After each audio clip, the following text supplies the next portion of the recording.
Tonight, before sleep gathers fully around you, let yourself drift toward a world so ancient that even memory has not yet learned how to hold it. There is no need to picture every detail clearly. It is enough to sense a vastness opening somewhere beyond the edges of the day you have just lived.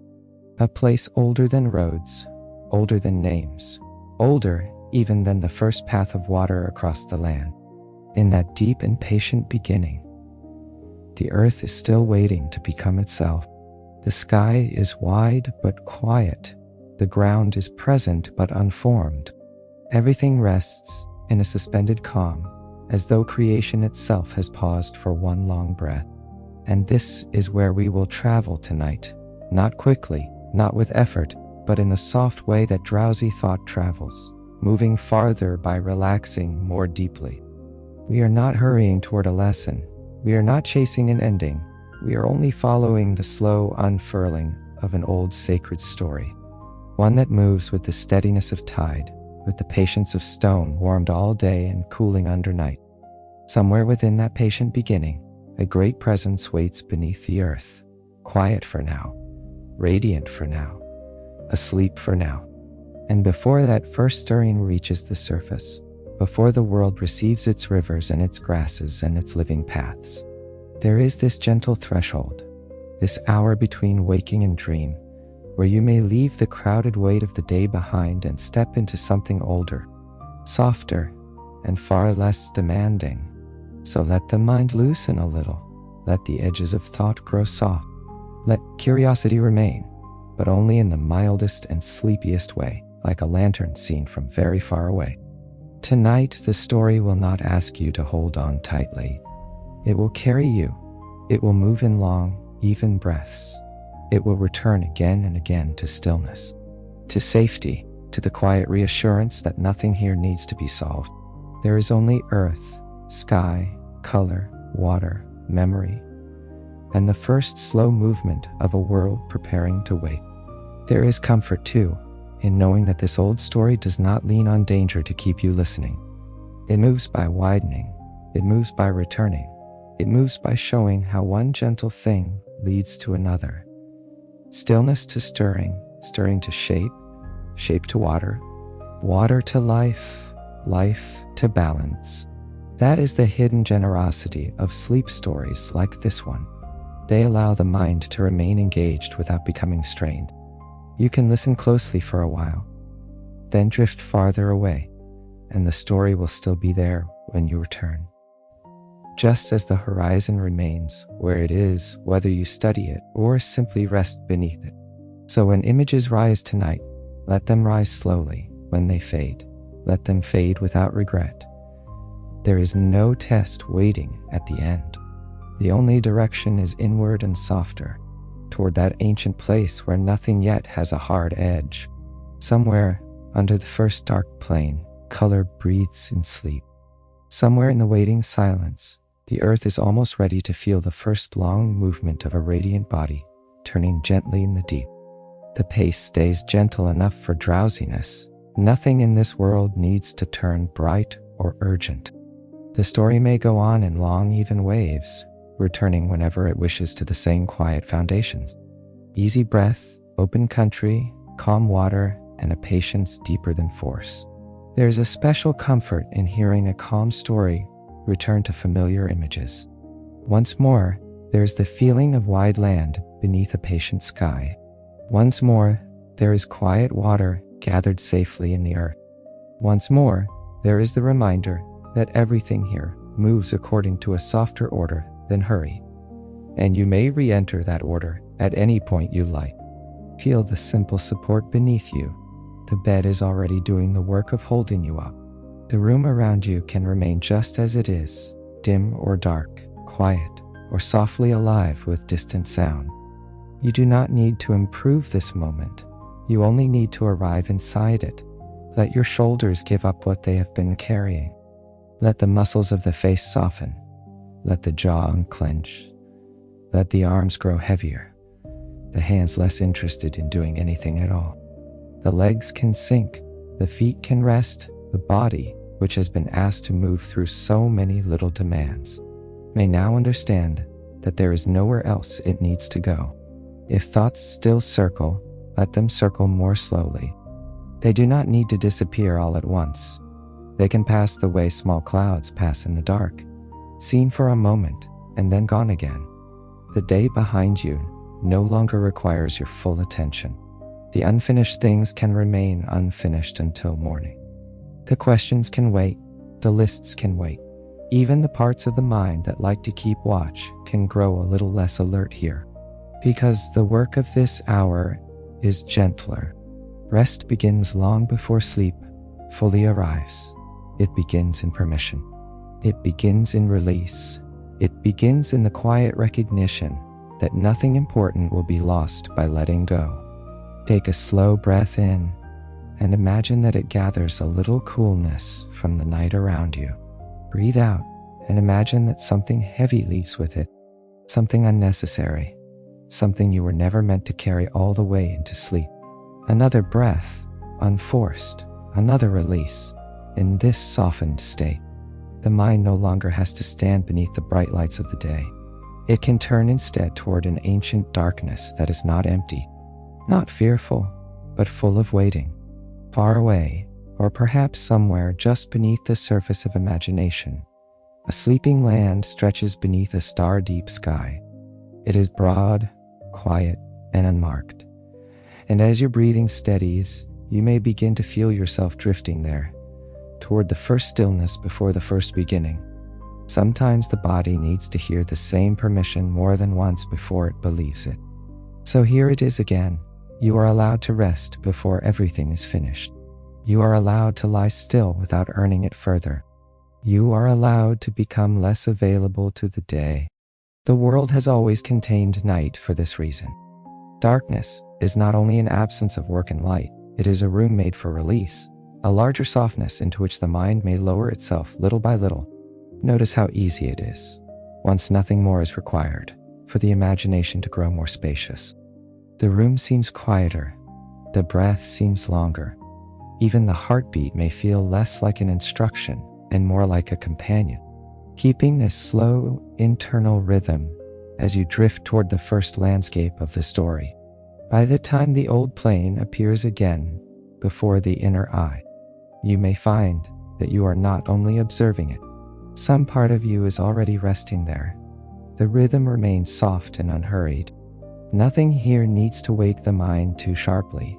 The telling can continue in broad, steady lines, always finding its way back to familiar comforts. Slow breathing, spacious land, still pools of water, and a world guided more by patience than by pressure. Repetition can be soothing when it comes gently, and this story allows that gentleness. Again, the country opens beneath a calm sky. Again, water rests where the land can hold it. Again, the world reminds you that it is governed by slower rhythms than the day. So if attention drifts, you can return without effort. The land is wide beyond measure. No village lamp glows in the distance. No footpath interrupts the plain. No river yet remembers how to shine in moonlight, because no river has taken shape. No tree leans into the breeze, because the breeze itself has hardly learned to move. The earth rests in a state so early that it cannot yet be called empty, for emptiness suggests the absence of something that ought to be there. This is not absence. This is waiting. This is the hush before form. This is the deep, settled pause in which hills have not risen and valleys have not opened, though the possibility of them lies folded silently within the ground. Above, the sky hangs like a vast dark shelter, broad enough to gather every wandering thought and thin it into quiet. Below, the earth holds its stillness with astonishing patience. Nothing rushes, nothing strains toward becoming. Even time feels less like a line and more like a pool, dark and still, holding the reflection of what has not yet happened. If there is light, it is faint and sourceless, a gentle dimness that reveals edges without waking the world too sharply. If there is sound, it is only the almost sound of a waiting place, the soft pressure of silence resting upon itself. And yet, this ancient quiet does not feel cold. It feels protected. It feels like a blanket laid over the shoulders of the world. Somewhere under the unformed plain, warmth is held in secret. Somewhere beneath stone, not yet risen into mountain, and soil not yet parted by roots, something vast rests in sleep. The earth carries that hidden presence, the way a mother carries a dream she has not yet spoken aloud. Very deep below the surface, beneath layers of unmoving dark, a great coiled body lies within the silence. Color lives there, though no eyes have seen it. Breath moves there, though no air has yet been stirred above the plain. The stillness on the surface is real, but it is not complete. There is life folded inside it, ancient and patient, waiting for the smallest invitation to begin. If you stand in thought upon that early plain, you would not feel loneliness there. You would feel room for distance, room for silence, room for becoming, the kind of room modern life rarely offers. Nothing crowds the horizon, nothing flashes for attention. The land does not compete with itself. It simply waits with a dignity that is soothing to witness. Even the hidden warmth beneath it feels less like tension and more like a steady ember sleeping under ash, protected by time itself. This is one of the reasons such beginnings can be so restful. They return the mind to scale. Problems that felt large in daylight become smaller beneath a sky this broad. Noise that seemed important fades on a plain this still. And if a few thoughts continue to travel with you, let them travel like small figures crossing a great distance, gradually losing their sharpness as they move farther into the dark. The movement of the story stays calm enough for sleep. No moment needs to harden into urgency. Again and again, it can rest on the same soothing things. The steadiness of breath, the wideness of the earth, the quiet presence of water, and the sense that all life here is held by gentle timing. There is ease in returning to what is familiar. The open land is still here. The patient sky is still here. The safe presence of water is still here. And the old rhythm of the story remains unchanged, calm enough that the mind may wander, and then settle back without feeling lost. In the cool depth below the sleeping land, the great being lies curled in long radiant loops, her body wound upon itself in such stillness that she seems part of the earth and older than it at once. Along her scales, color rests in muted glimmers, not bright enough to break the darkness, but present enough to suggest hidden gold, deep blue, soft green, faint violet, and the warm ember red of something living at the heart of the dark. She has slept through ages that cannot be counted because nothing above has existed yet to count them. Her rest is not forgetfulness. It is waiting in its most powerful form then, with no drumbeat and no shattering cry. The first change comes as a tremor soft enough to be mistaken for a sigh. One long breath deepens. A coil tightens almost imperceptibly. The earth above does not crack. It listens.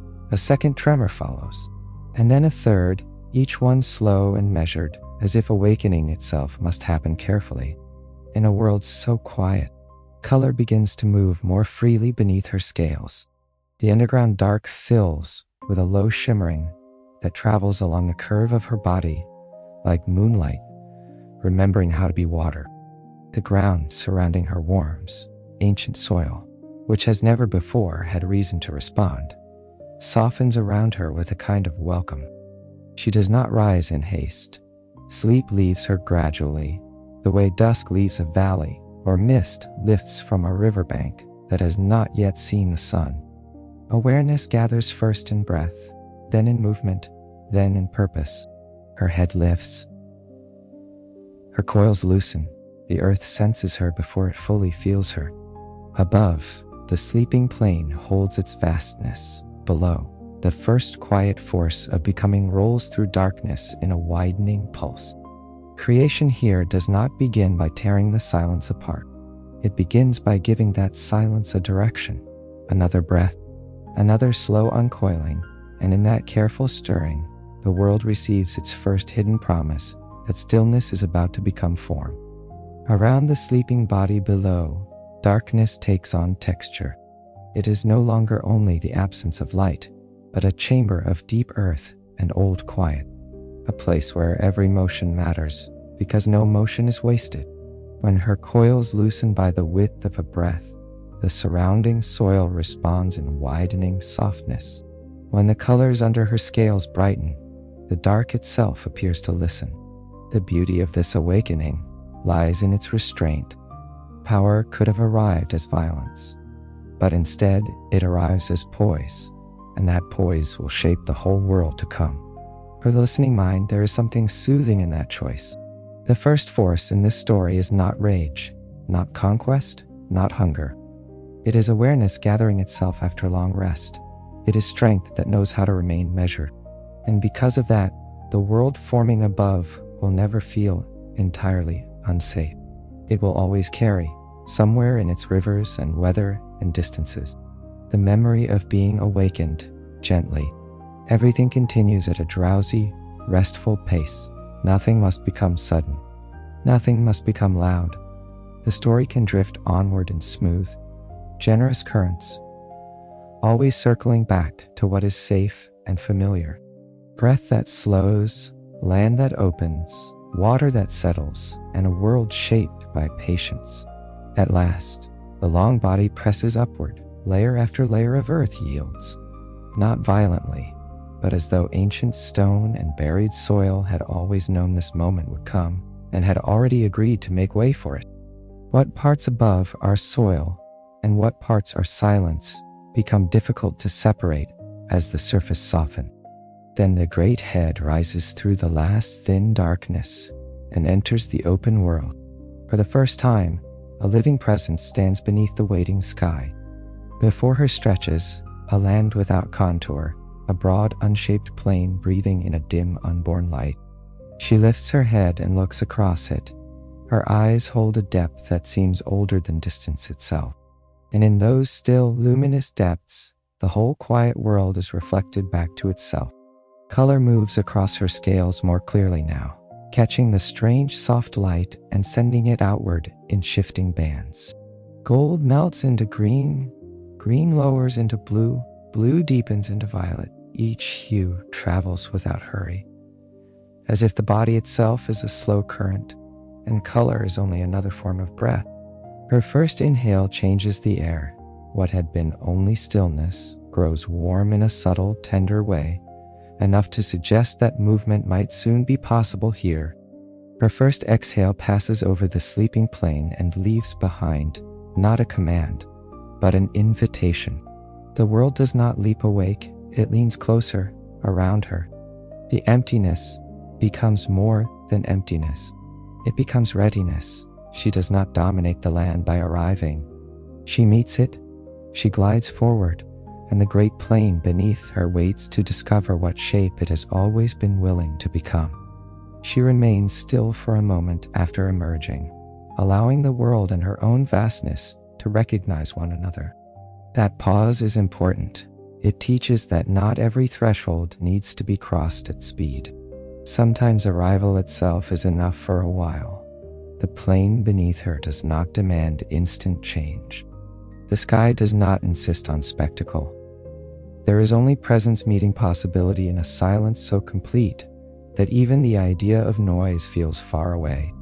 Then, as she begins to move, the emptiness loses its blankness and becomes receptive, a place that had been waiting without knowing for what can now answer in small ways.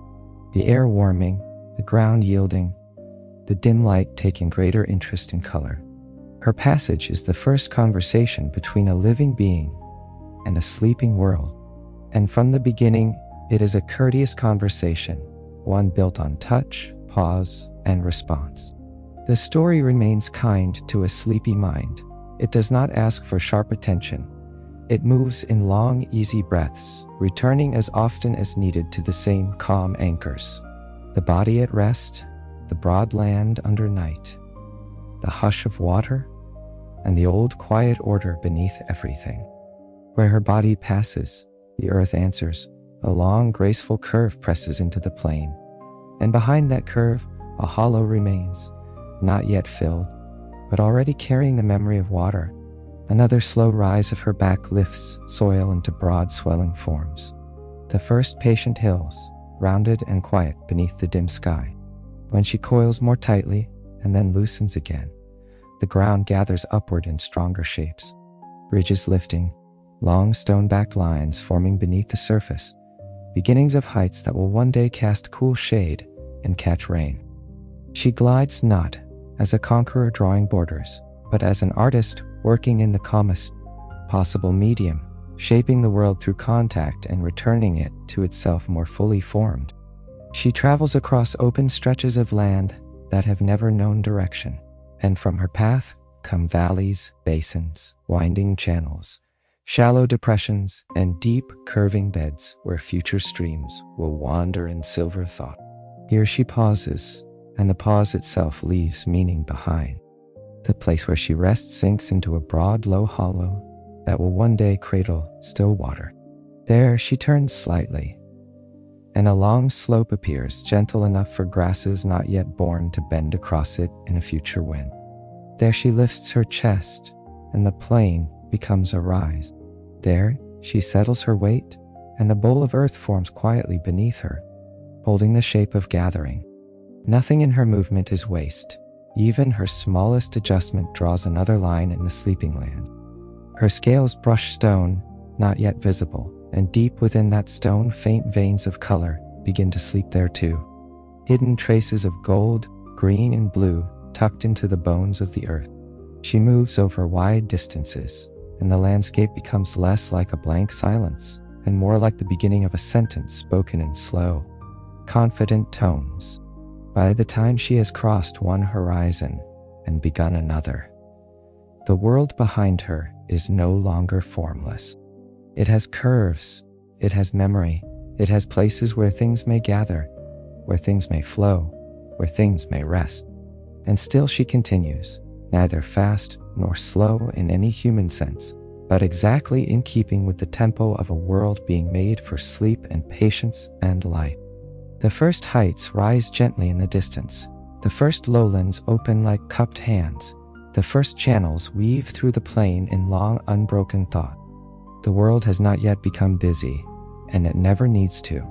But now it has shape enough to welcome what will come next.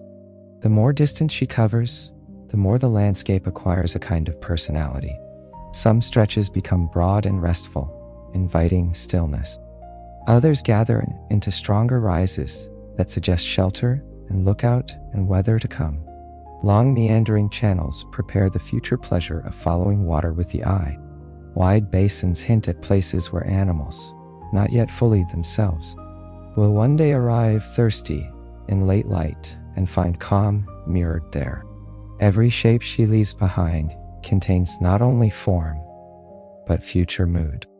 It would be easy for a world in the making to feel raw or harsh, all edges and upheaval. Yet this one does not. Even the mountains begin as lifted patience, even the valleys open in broad welcoming lines. The world is being designed, in a way, for continuity rather than shock. It will have grandeur, yes, and distance, yes, and weather and challenge and seasons of scarcity and plenty. But beneath all of that, the first shaping has already given it a temperament, spacious, deliberate, and capable of returning to calm. Still, the pace is mild enough for sleep. No detail has to press too hard against your thought. The telling can simply unfold and then soften again, resting on steady breath, patient earth, gentle water, and the reassuring feeling that nothing in this ancient world is in a hurry. The story does not mind returning to the same soft images, because sleep often deepens through familiarity. Again, there is spacious earth under a steady sky. Again, there is water gathered quietly in the land.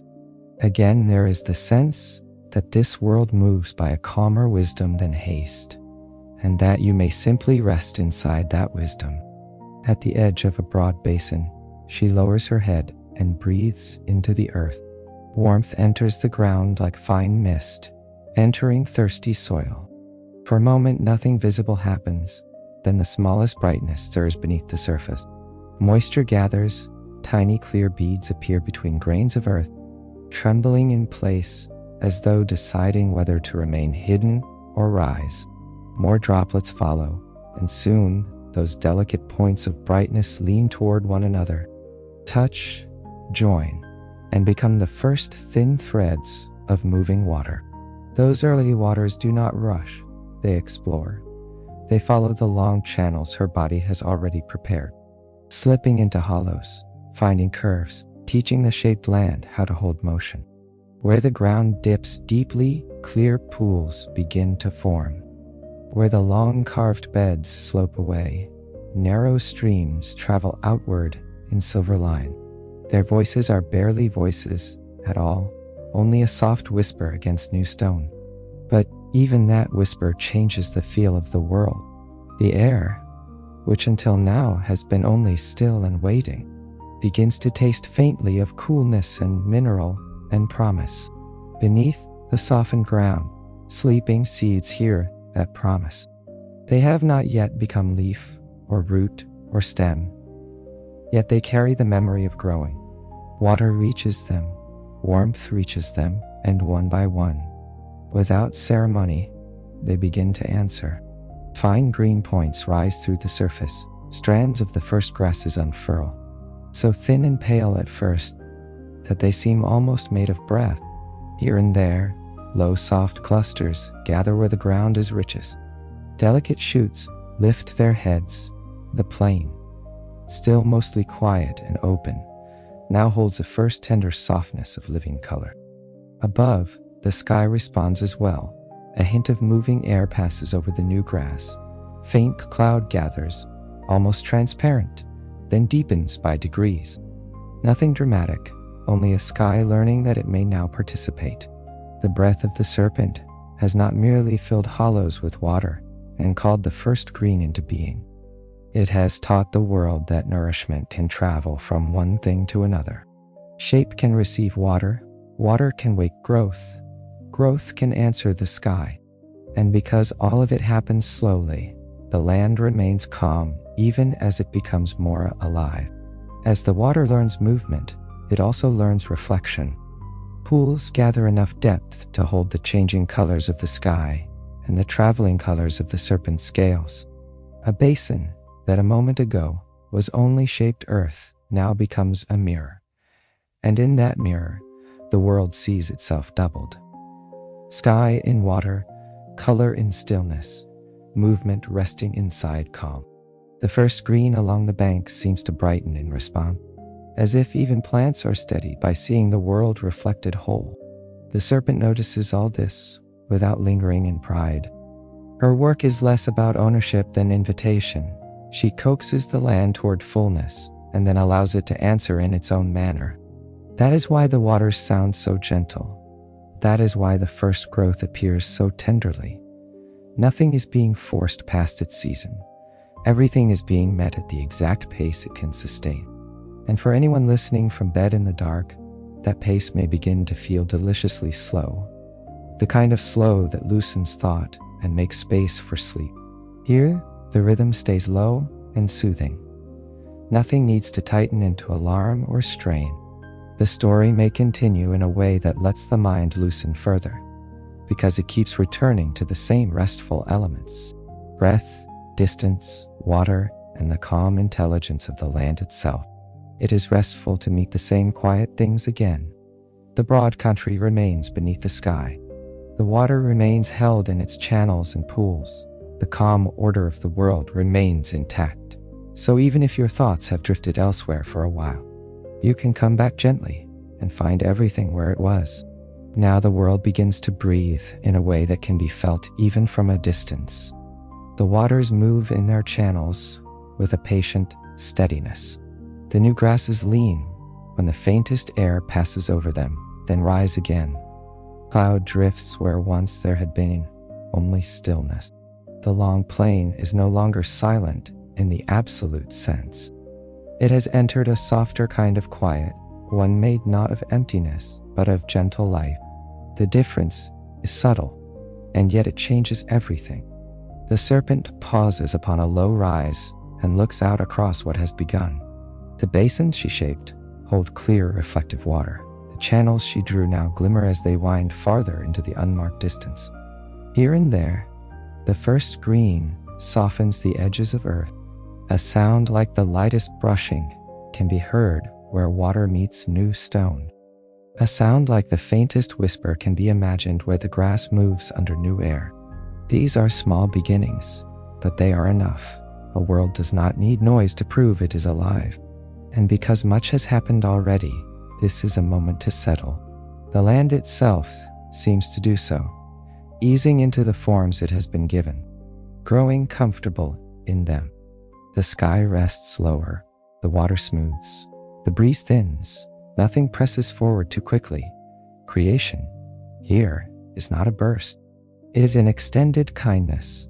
The serpent's presence remains immense, but even her power is expressed in calm repetition, in long lines, in rounded forms, in the steady return to stillness after each new thing appears. If the mind has followed the shaping of hill and stream and grass and air, it may rest now the way the land rests. There is nothing urgent in this world. Nothing is sharpened to a point. The scene widens and softens again. The earth holds its waters. The waters reflect the sky. The sky carries thin cloud. The cloud drifts above the sleeping plain and in the warmth beneath the soil. Another kind of life prepares to rise. This is a good place to rest inside the story for a while, to look out over the newborn world without needing it to do anything else, to notice that even now, with more life than before, the scene remains uncluttered. Open ground, low water sounds, new grass, thin cloud, the serpent upon a rise, watchful but calm. There is a kind of mercy in landscapes that do not overwhelm the eye. They allow the mind to lie down inside them, and if some part of the day tries to return here, let the world itself answer it. Let the broad plain quiet the crowded thought. Let the still pool receive the restless feeling and smooth it.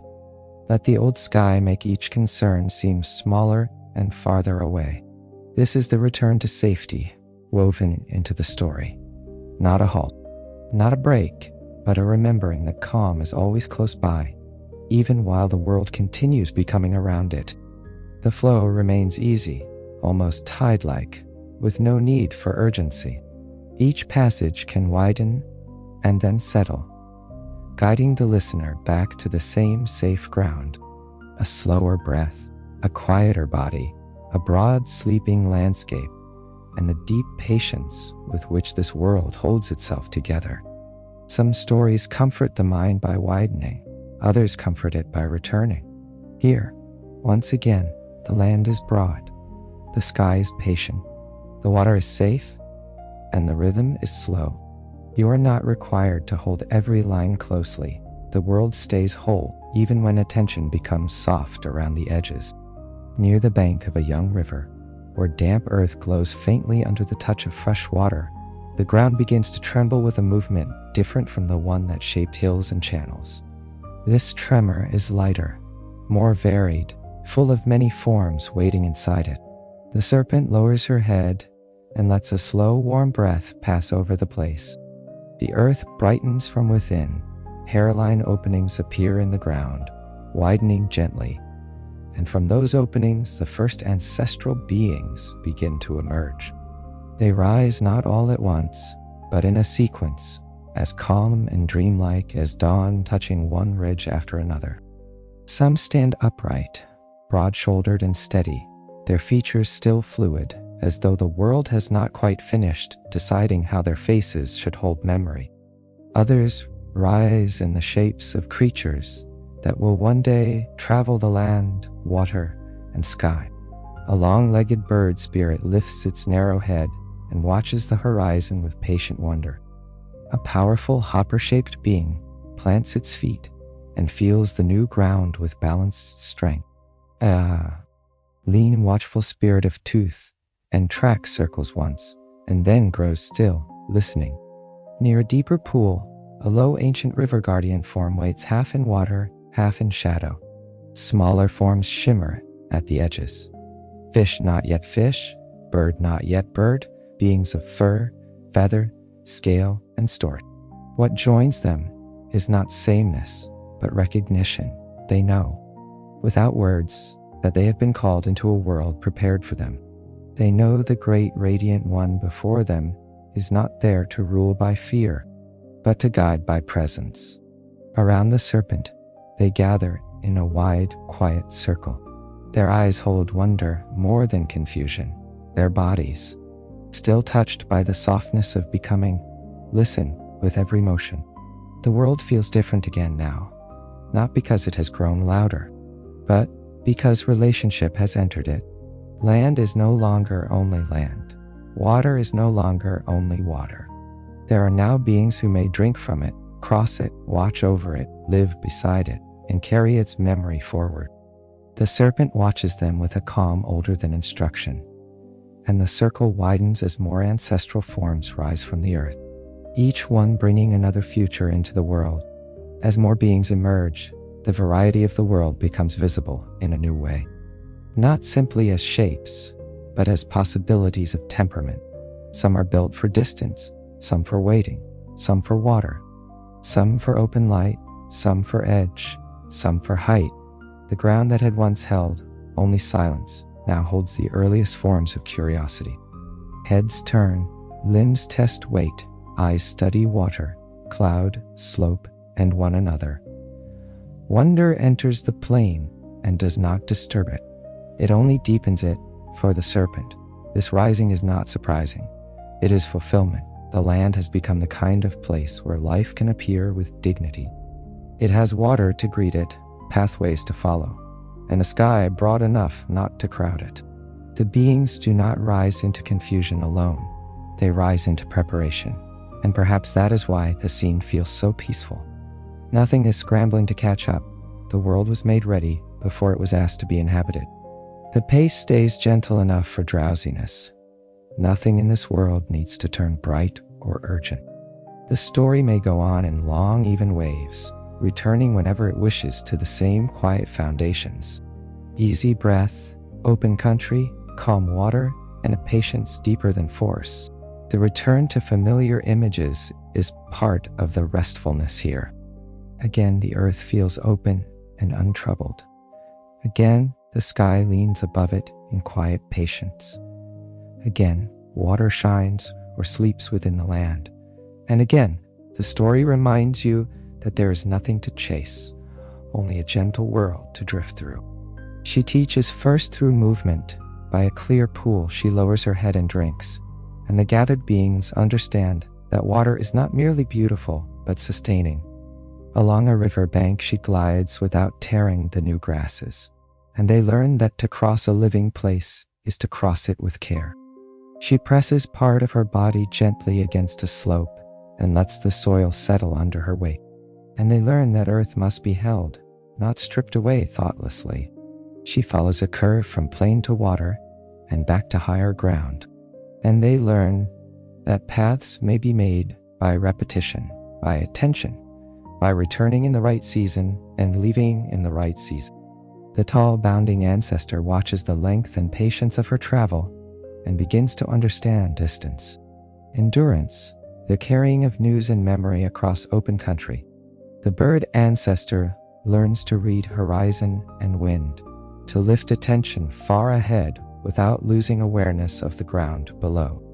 The lean, watchful one learns to move at the edge of things, alert but not wasteful, quick when needed, still when stillness serves better. The river guardian learns waiting, depth, and the art of holding a place without exhausting it. The smaller, bright beings of branch and stream and reed learn by nearness, by imitation, by rhythm. Again and again, the serpent returns the teachings to the simplest truths. Drink, but do not foul the water. Travel, but do not tear the land. Gather, but do not empty the source. Rest, but remain aware of what surrounds you. Move according to place, move according to season, move according to need. Her lessons are not spoken as rules carved in stone. They are shown as patterns the world itself seems willing to support. The ancestral beings receive them in the body before they understand them in any deeper way.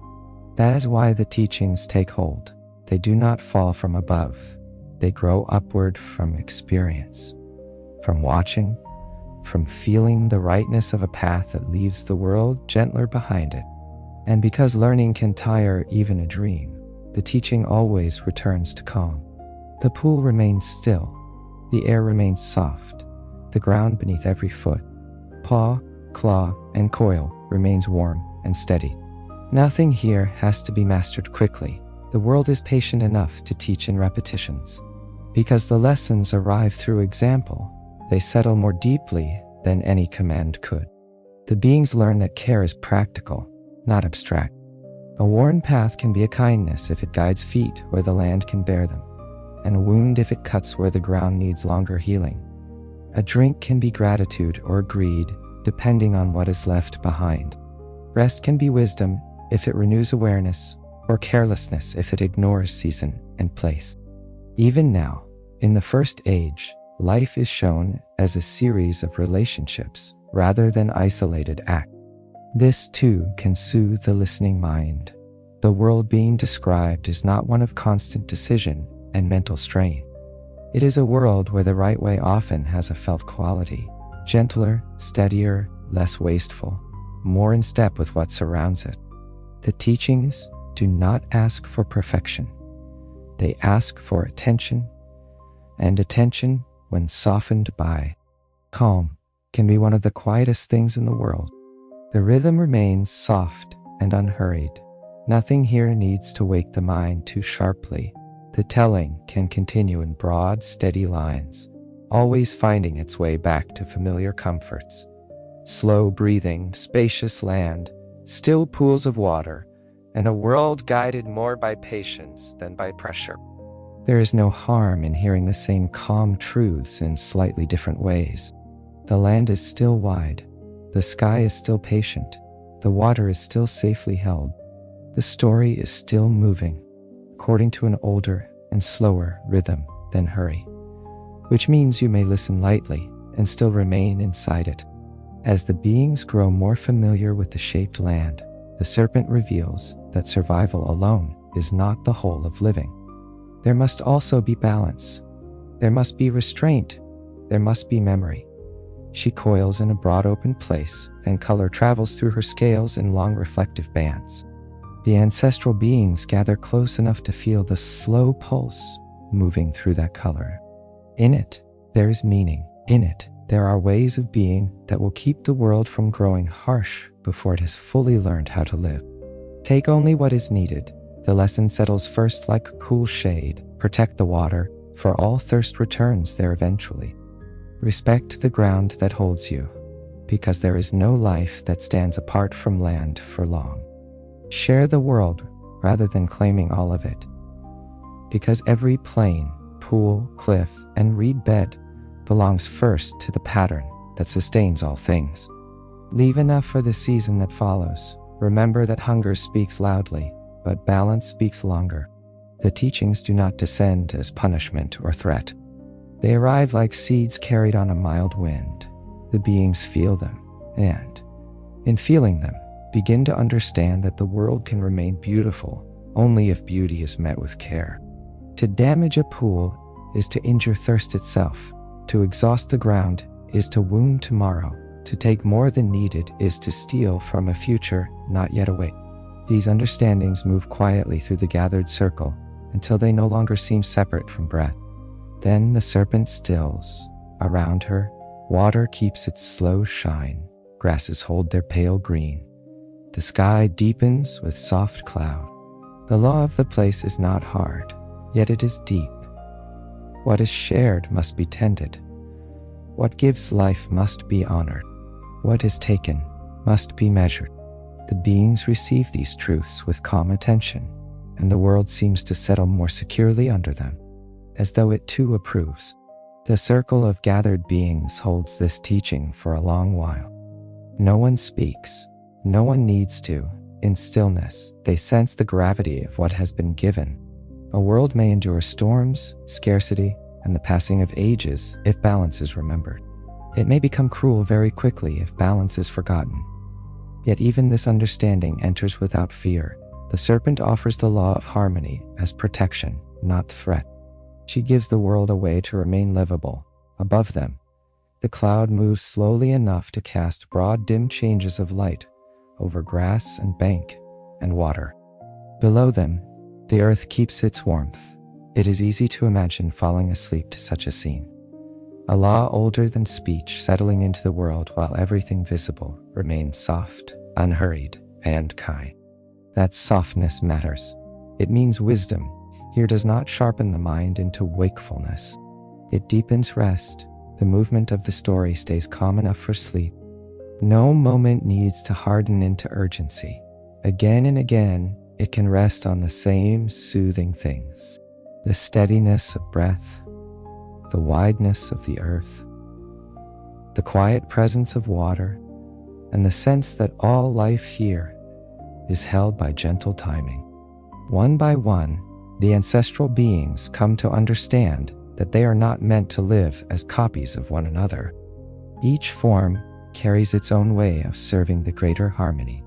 The long-legged watcher of the open country will know how to read distance and guide others by horizon and weather. The strong traveler of the plains will know endurance, the crossing of wide spaces, the keeping of stories between one watering place and the next. The lean, alert one at the edge of camp and grassland will know warning, companionship, and the reading of small changes in scent, track, and silence.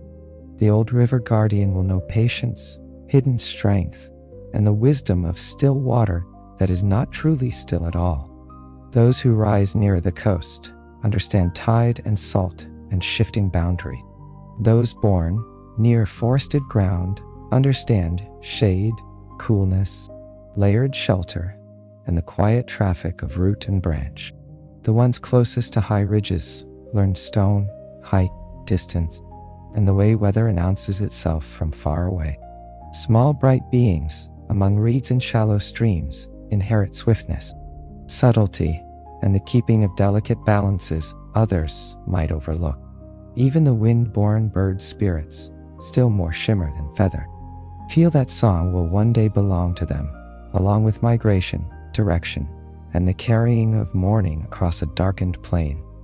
None of these roles is greater than another. They are simply different notes in the same long song. The serpent moves among them with unhurried care, touching this one lightly with her tail, pausing beside that one, circling back where understanding is still ripening. Belonging, she teaches, does not come from possession. It comes from relationship, from the way a being meets the place that shaped it. In knowing their roles, the ancestral ones are not being limited. They are being given form, responsibility, and peace. By the time the light has shifted to a softer hue across the world, each being stands a little more firmly in itself. The circle around the serpent is no longer merely a gathering. It is a pattern, and patterns, once established gently, can last a very long time. In the long seasons ahead, these roles will mingle, overlap, and sometimes change in subtle ways, but the first pattern remains foundational. The traveler will remember distance, the watcher will remember horizon, the guardian will remember depth, the singers will remember direction and return. Even the smallest lives, scarcely noticed by larger eyes, will remember something crucial about delicacy, timing, or hidden labor. The world will not depend on one kind of strength alone. That, too, is a peaceful teaching. No single being must carry all the meaning. No single place must do all the giving. Diversity here is not clutter. It is stability. The many ways of belonging make the whole less brittle. And because the story understands this, it can remain expansive without becoming dense. One image at a time, one role at a time, one slow inheritance passing from presence into memory. Everything continues at a drowsy, restful pace. Nothing must become sudden. Nothing must become loud.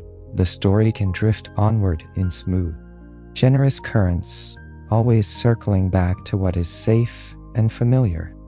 Yet even a world with beings, waters, and teachings needs a larger rhythm to keep its calm from becoming stillness again. So the serpent turns her attention toward time. She rises upon a broad plateau and lets the colors along her scales cool into silver blue and pale green. The air changes, a hush of chill enters the land, and the ancestral beings feel that not every season of life will be warm and overflowing. There will be times of waiting, times of gathering strength, times when movement becomes smaller and quieter. Frost, in some distant future, belongs to this lesson. Rest belongs to this lesson. Then warmth returns, carried in gold and ember red along her body. The land seems to soften under that warmth. Waters gleam more brightly. The new growth answers. The beings understand that there will also be times of abundance. Times when roots deepen, fruits ripen, young ones learn quickly, and movement broadens into joy. After warmth comes cloud and a long patient rain, not violent, not sudden, but full enough to remind every valley and basin what it means to receive. Rain passes, sky clears, then again a season of gentleness, then a season of holding back, then a season of return. Through these slow demonstrations, the world learns to pulse rather than merely exist. Growth and rest are not opposites, they belong to each other. Waiting is not emptiness, it is preparation. Quiet periods are not failures of life, they are one of its protection. The ancestral beings receive this deeper pattern with the same bodily understanding they received the first teaching. Some things should be done in plenty, some things should be done in scarcity, some things should not be done at all in certain times. The wisdom of the world lies partly in knowing when. The serpent lets these cycles repeat until their rhythm settles into land, water, and memory alike. By the end, even the breeze seems to rise and fall in more meaningful ways. Time has entered the world not as pressure, but as breath. Inward, outward, fullness, stillness, return, release. There will be dry times when the wise choice is to conserve and move lightly. There will be wet times when rivers fill and seed answers to water with abundance. There will be seasons for journey and seasons for shelter. Seasons when young growth must be protected. Seasons when old paths can be used again. The cycle does not punish, it educates. It reminds every living thing that enoughness depends on timing as much as effort. The ancestral beings begin to sense their own lives stretching not in straight lines, but in repeating arcs. Return becomes a holy word, though no one speaks it. The same pool revisited after rain, the same route crossed under a different sky, the same place held through silence and then through song. To the sleepy mind, this repetition is not dullness. It is comfort. It suggests a world stable enough to be revisited, trusted, and slept inside. The story remains kind to a sleepy mind. It does not ask for sharp attention. It moves in long, easy breaths, returning as often as needed to the same calm anchors. The body at rest, the broad land under night, the hush of water, and the old quiet order beneath everything. There is a special comfort in hearing a calm story return to familiar images. Once more, there is the feeling of wide land beneath a patient sky. Once more, there is quiet water gathered safely in the earth. Once more, there is the reminder that everything here moves according to a softer order than hurry. And you may re-enter that order at any point you like. After time has found its rhythm, place must find its meaning. The serpent glides in long arcs across the land, and though no walls rise where she passes, boundaries begin to form all the same. Here, a river bend will belong especially to those who understand water's hidden mood. There, a broad grassland will be watched over by those who know distance and open light. Beyond, a stony upland will answer most naturally to the beings who understand height, weather, and endurance. Near the coast, where salt and fresh water meet in shifting conversation, another kind of care will be needed altogether. These boundaries do not divide the world into lonely fragments. They teach responsibility. To know a place deeply is to tend it well. To tend it well is to leave room for others to care for their own places in turn. The ancestral beings begin to see that belonging is not the same thing as taking possession of everything the eye can see. A river has its guardians. A forest has its keepers. A cliff, a marsh, a dune, a plain, a waterhole. Each has a pattern of relationship best suited to it. Respect grows from recognizing those patterns and not crossing thoughtlessly through what another being has learned to protect. The serpent demonstrates this in the gentlest way. She circles a pool and does not overdraw from it. She crosses a rise and leaves enough shelter undisturbed. She moves along a shoreline without claiming the inland trees. By following her, the beings learn that nearness to a place is earned through attention. Care creates belonging. Carelessness weakens it. There is peace in this understanding. The land becomes less vague, more intimate. Each region begins to hold not only shape but character. Each being begins to feel not only life but placement. And in a world where every life knows a little more clearly where it stands, there is less need for struggle and more room for quiet continuity. As the idea of place deepens, so does affection. A being that tends one pool through many turns of weather knows its moods intimately. A guardian of reeds and banks will notice small changes before anyone else. A watcher of open ground will understand distance, not as emptiness, but as character. Belonging becomes emotional as well as practical. Care is easier where attention has ripened into love. And love of place, in this gentle old world, is never entirely separate from restraint. To cherish a region is not to devour it. It is to know when to leave part of it undisturbed, when to return later rather than now, when to accept that another keeper understands a neighboring place more deeply than you do. Such wisdom makes for a quieter world, not conflict-free perhaps, but less likely to forget the bonds that make continuation possible. Still, the pace is mild enough for sleep. No detail has to press too hard against your thought.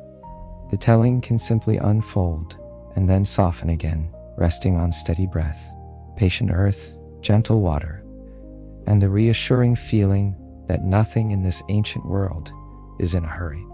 Now the serpent returns to the great elements themselves, for it is not enough that beings live wisely if wind, water, soil, cloud, and stone do not also learn how to respond to one another.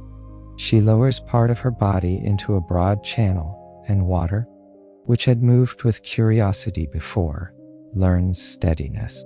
It stops wandering aimlessly into every hollow and begins to favor the beds prepared for it, flowing more purposefully toward wider rivers and deeper basins. She presses her coils upon a slope, and the soil firms, understanding how to hold roots instead of surrendering at the first touch of rain. She lifts her head into moving air, and wind begins to recognize cadence, learning when to drift, when to cool, when to gather cloud, and when to leave the grasses in peace. Stone, too, receives its lesson. What has risen into ridge and outcrop settles more deeply into itself. Cliffs gain patience, hills gain endurance. Basin walls learn how to keep water through dry stretches. Cloud thickens and thins in more graceful patterns. Rain no longer falls only because it can. It falls because the land has room for it, because the roots are waiting, because the riverbeds are ready, because the world is becoming a conversation rather than a collection of separate parts. The ancestral beings watch and understand that harmony is not the absence of difference. Water remains water. Stone remains stone. Wind remains wind. Yet none stands completely alone. Each one shapes and is shaped by the others, The same is true of life itself. To drink without honoring rain is foolish. To gather without honoring soil is short-sighted. To claim a shelter without honoring stone, branch, and season is to forget what allows shelter to exist. By the close of this long instruction, everything feels slightly more aligned. The river moves with confidence. The wind no longer startles the grass. Cloud deepens where the land can receive it best. Even silence feels coordinated, as though the pauses between all things have learned how to fit together. The world, without becoming busy, has become coherent. If you imagine standing in that world now, you might feel the difference immediately. Wind no longer seems random. Rain no longer seems accidental. The earth underfoot no longer feels temporary. Even distance has become organized in a soothing way. Each far hill and near stream, part of a whole that can be trusted to behave according to pattern more often than chaos. Such trust is one of the secret luxuries of sleep. The nervous system eases when the world seems coherent. And perhaps that is why this long middle of the story grows gentler, rather than more intense. Now that the foundations are laid, the world can simply keep showing how coherence feels.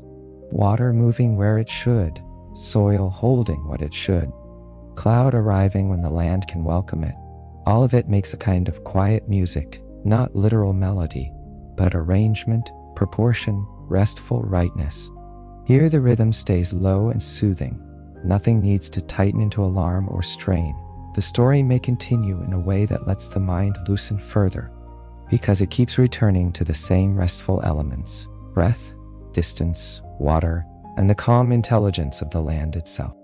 Then there comes a moment of unusual beauty, a moment the world seems to have been approaching from the beginning without knowing its own destination. After rain thins and the air clears, a long arc of color appears above the land. At first it is faint, almost imagined, a soft bending of light in the damp sky. Then it deepens, drawing gold, green, blue, violet, and warmer hidden tones into one broad curve stretching from one quiet horizon toward another. The ancestral beings lift their faces to it. The waters below reflect it. The serpent scales answer it. Sky and earth seem to recognize each other through that bridge of color. This is more than an ornament in the air. It is memory made visible. It is the world learning how to hold the presence of the serpent, even when she is not, moving directly before every eye. The rainbow is a reminder that what joins things can be as important as what separates them. Above and below are not enemies. Water and light are not strangers. The sky does not hover apart from the land. Through curve, reflection, and color, each becomes aware of the other in a new and gentler way. The serpent rises beneath that arc, and for a long moment seems almost made of the same luminous substance. Her body holds the colors, and the colors hold the world. The beings understand without needing words that whenever rain and light meet in this precise quiet balance, the memory of creation will return to sight. They will not need to see her full length crossing the land to remember the teachings. The world itself will speak them. The rainbow lingers just long enough to settle into memory. Then the colors soften, thinning into the wider sky. But something has changed permanently. The world has been given one of its most tender signs. That harmony can be visible. That connection can take shape. That beauty can also be instruction. Long after the arc fades from sight, its memory remains in every reflective surface. A still pool keeps a hint of color in imagination. Wet stone suggests secret brightness. Even the minds of the ancestral beings seem newly linked by the image, as if each one now carries a curved thread between earthbound duty and skyborn wonder. Beauty has entered the structure of the world as a form of instruction, and because beauty can be remembered without strain, the teaching may last.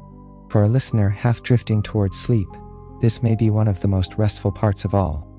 Nothing has to be decoded. A rainbow is understood first by feeling. It reassures even before it explains. It is wide, quiet, temporary, and unforgettable. It appears without demand and disappears without alarm.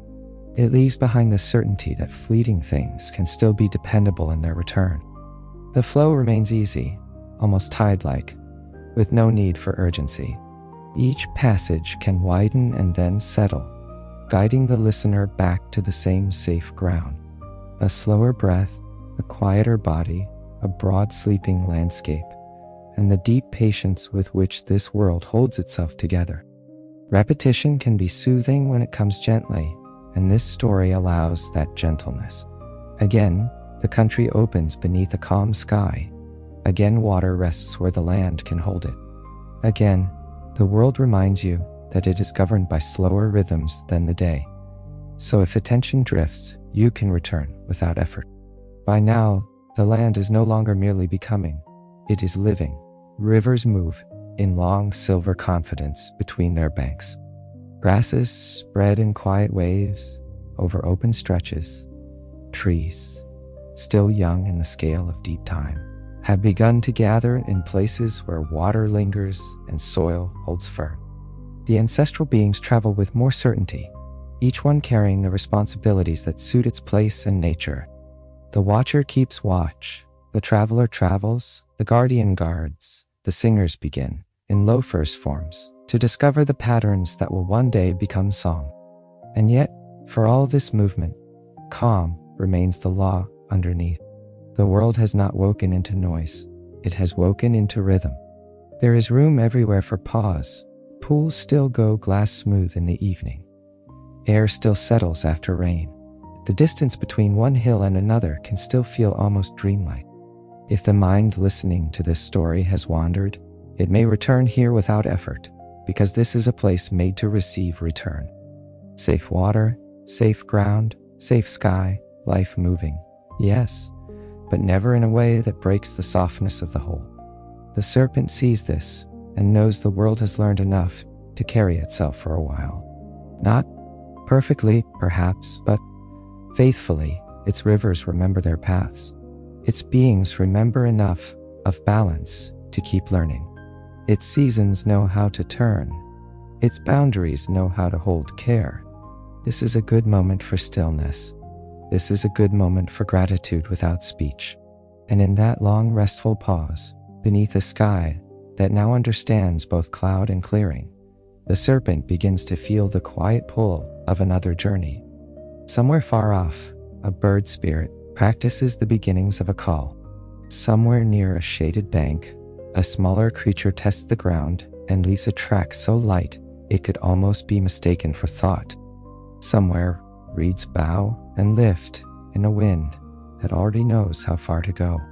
The details are small, but together they create a fullness that does not crowd. The land is comfortably inhabited, not overrun. The difference matters.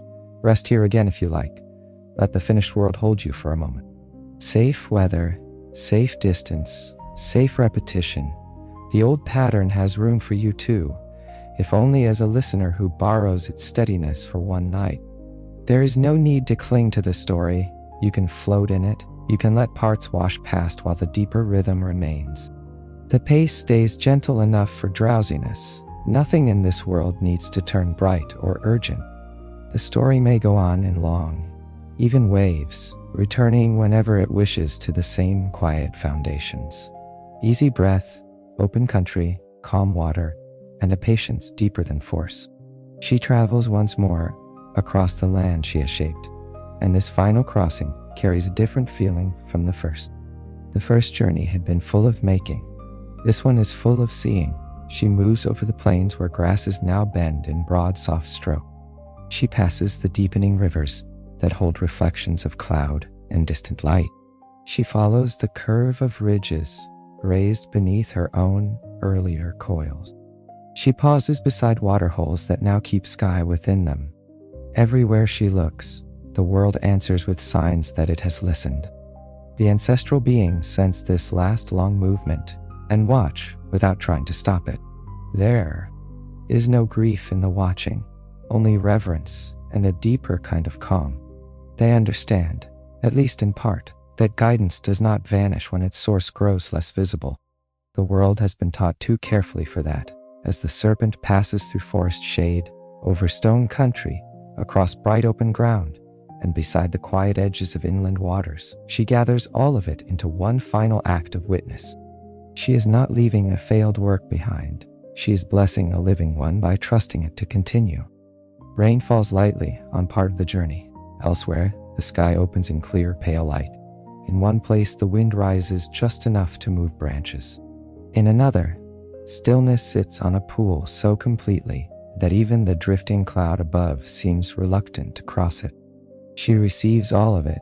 Her body, once the chief force of creation, now moves as a thread of continuity through the world, touching places not to change them greatly, but to remember them, to seal them in calm acknowledgement.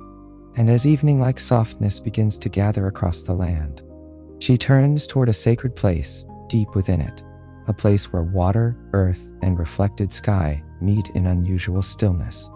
As she moves, each place seems to offer back a quiet sign of recognition. Water brightens, cloud thins, grass is lean. The beings watch from ridge, bank, branch, and plain. Not because spectacle is required, but because presence deserves acknowledgement. The final journey is full of these mutual gestures. The Creator sees the world sees the Creator. Neither needs to speak. This exchange lends the closing movement a deep ease. There is completion here, but no slam door, no hard conclusion. The story begins to drift rather than stop. It knows that the best endings for sleep are endings that remain slightly open, like a path fading into moonlit distance, or a pool holding more depth than the eye can measure. The rhythm remains soft and unhurried. Nothing here needs to wake the mind too sharply. The telling can continue in broad, steady lines, always finding its way back to familiar comforts. Slow breathing, spacious land, still pools of water, and a world guided more by patience than by pressure. The water hole lies quiet and dark glass clear, held within the land like a secret that has never needed hiding. Reeds lean near its edges, stone curves around it in patient shelter. The water is deep enough to keep coolness even when the day above grows warm, still enough to hold the shape of clouds without breaking them, and ancient enough already to feel as if it has always known she would come. The serpent approaches without haste. Her colors move across the surface before her body enters. Long trembling reflections of gold, green, blue, and violet shivering on the calm water. She lowers herself into the pool slowly, and the water receives her without struggle. Rings spread outward, touching reed, stone, shadow, and returning again toward the center. For a moment, she is half within the world above and half within the world below, and it seems impossible to say where reflection ends and presence begins. Then more of her great length disappears beneath the surface. The colors soften, the water deepens. Only the faintest movement remains where such a vast being has chosen rest. This is not an ending in the sharp sense. It is not a closing door. It is a change of visibility. The ancestral beings who gather nearby understand that guardianship may continue in stillness just as powerfully as it once continued in motion. A pool can watch, a place can remember, a hidden presence can steady a whole land without crossing it openly. The teachings remain in river, grass, cloud, and memory. The serpent's rest adds another teaching still, that completion can be quiet, and that rest itself may be sacred. The rings on the water fade, night lowers softly, the pool returns almost to perfect stillness, but not completely.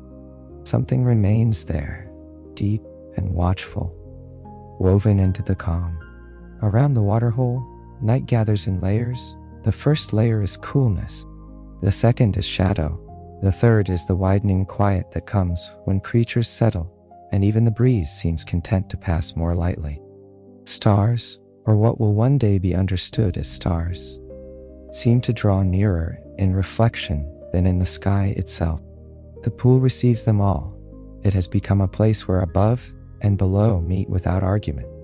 If any image from the whole story is meant to carry into sleep, it may be this one. A sacred pool in the dark, smooth as polished stone, deep as memory, with a hidden radiant presence resting beneath the surface and keeping the world steady by simply remaining there. That image does not ask the mind to work. It asks only to be held softly, then allowed to blur. The movement of the story stays calm enough for sleep. No moment needs to harden into urgency. Again and again, it can rest on the same soothing things. The steadiness of breath, the wideness of the earth, the quiet presence of water, and the sense that all life here is held by gentle timing. There is ease in returning to what is familiar. The open land is still here. The patient sky is still here. The safe presence of water is still here, and the old rhythm of the story remains unchanged. Calm enough that the mind may wander and then settle back without feeling lost. After that, the world continues, and this may be the gentlest truth of all. Rivers do not forget their paths simply because the one who first shaped them no longer moves across every plain in sight. Rain still gathers and falls, grasses still bow and rise, beings still follow the teachings, sometimes fully, sometimes imperfectly, always with the chance to remember better. And when light meets retreating rain in just the right, quiet way, a curve of color appears in the sky, and the old presence becomes visible again by another name.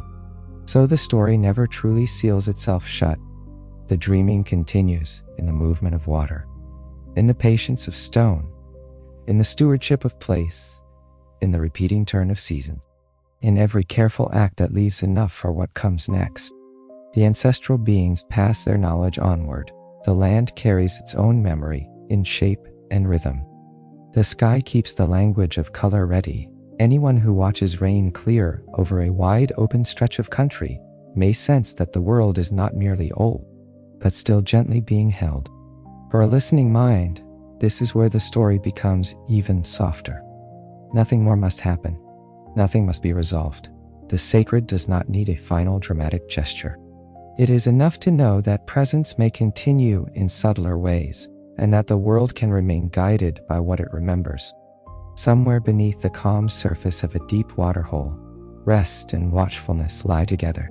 Somewhere above, in an arc that forms and fades, memory crosses the sky. And because the story remains open, you do not have to remain awake to keep it going. It can continue without effort from you. It can go on in the dark, in the rain, in the stillness after the last thought loosens and slips away. And so the old teachings remain available in the most ordinary forms. A careful drink, a respectful crossing, a season waded through without complaint, a place tended rather than emptied, a rainbow noticed and greeted inwardly. These are small acts, but the story suggests that the world has always depended on such small acts, more than on grand declarations. Continuity is woven from the modest and repeated. There is something wonderfully sleep-inducing in that idea. The world goes on not through constant drama, but through rhythms humble enough to be almost invisible. Water continuing, roots holding, weather turning, memory passing onward in gestures and habits. The dreaming is hidden in repetition, and repetition, when gentle, is one of the surest paths into rest. Everything continues at a drowsy, restful pace. Nothing must become sudden. Nothing must become loud. The story can drift onward in smooth, generous currents, always circling back to what is safe and familiar. Breath that slows, land that opens, water that settles, and a world shaped by patience. Now the land grows quieter again, though it is not the first quiet you entered.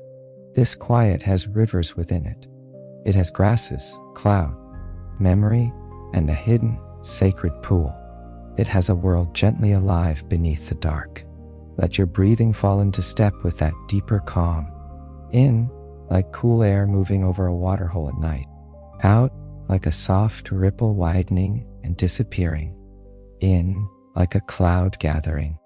Out, like rain easing into earth. There is no need to follow every image now. They may drift, they may blur, they may settle into that kind darkness where stories continue on their own. The plain is wide, the pool is still, the sky is broad enough to hold all unfinished thoughts until morning without asking anything more of you. If one last color remains in the mind, let it be soft and curved and distant, like a rainbow remembered rather than seen. If one last sound remains, let it be water moving quietly where it has always belonged. If one last feeling remains, let it be the feeling of being held by something older than hurry, older than effort, older even than the busy voice of the day. You do not need to reach the end of this world. It is already carrying you. The serpent rests, the dreaming continues, the land breathes in long, patient rhythms, and here, in the shelter of your own night, you may do the same.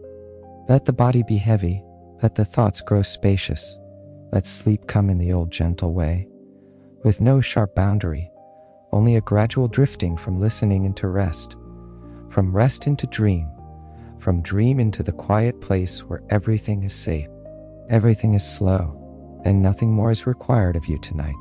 If sleep is very close now, you may let the words become more distant.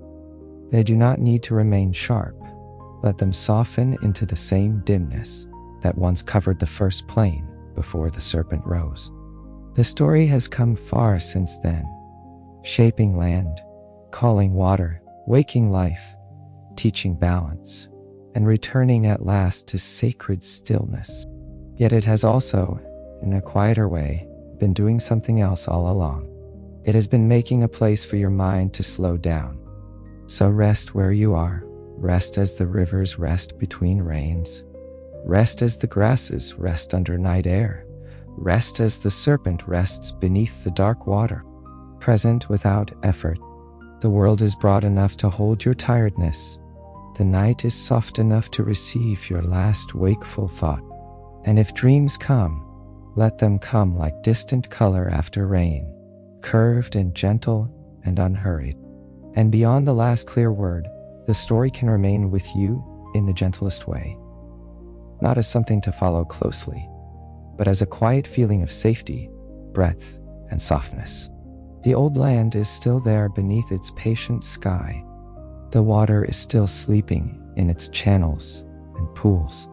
The rainbow serpent is still resting in the unseen depth, and you may rest as well, sinking easily into sleep while the dreaming continues without effort, without hurry, and without end.